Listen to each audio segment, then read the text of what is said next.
aming kailangan po sa atin ay sa ating pamilya o sa ating binigay na pamilya para namin ako ng pamilya na ito po kayo kung yung pamilya na ito dapat pa natin kundi dahil ito po kayo ganyan na. So, doon po natin siya malimigaya. Doon po sa pamilya. Kaya kung bakit nga po ako nandito po ngayon, natutuwa po ako dahil kanina bago po ako umalis, nasabi ko, punta po rin sa simbahan. Tanong sa akin, ilang linggo ba yan? Ilang Sabado? Sabi ko po, apat. Ngayon, yung apat yung sinasabi niya, gusto ko din yan. Ibig sabihin, hindi natin sila sa akin na pwede sila sumunod. Kung susunod sila, makikita nila yung pagkakawa namin para sa pamayan ng sino, wala tayo kami natin, pinayaan.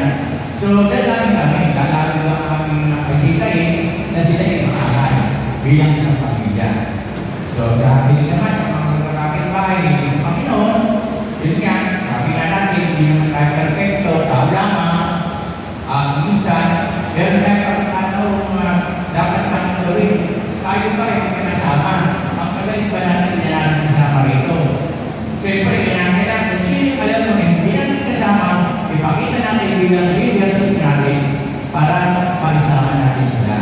Bilang magkakapit-bahay. Hindi pa rin magkakahiwalay-hiwalay. Tama po kayo. Amen? Ayun. So, kaya mo rin ang kasama ko na ito. Tawag isang kasama ko, brother, yun. Humihingi ako ng opinion mo, isasabihin ko, tama ba ito? Tama doon naman.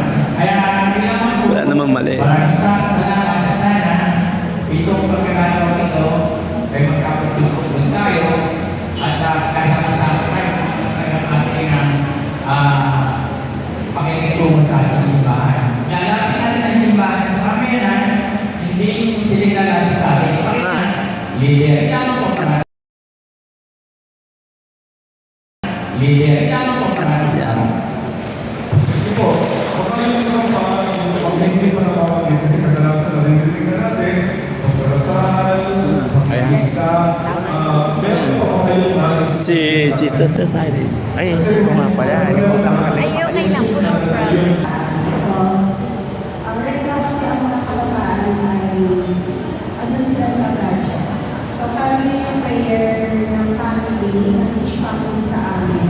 Masala na mayroon ng communication among the family na hindi maano sa gadget ay mga kabataan. Then ano yung hiling na ang kabayan? Actually kami po kasi sa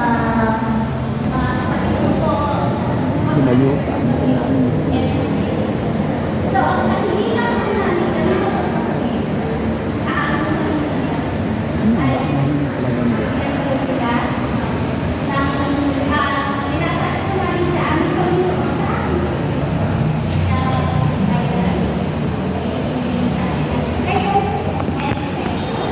walang boses.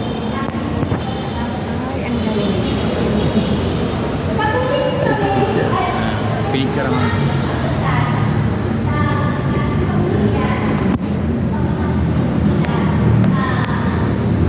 Siya dito si Alfonso din.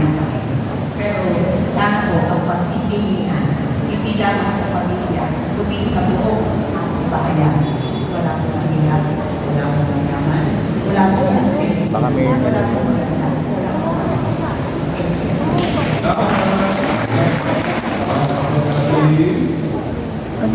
may pusa ba? Oo nga.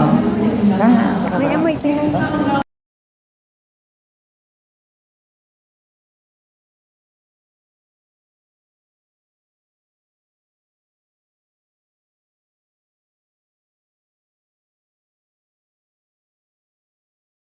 Pindutin lang.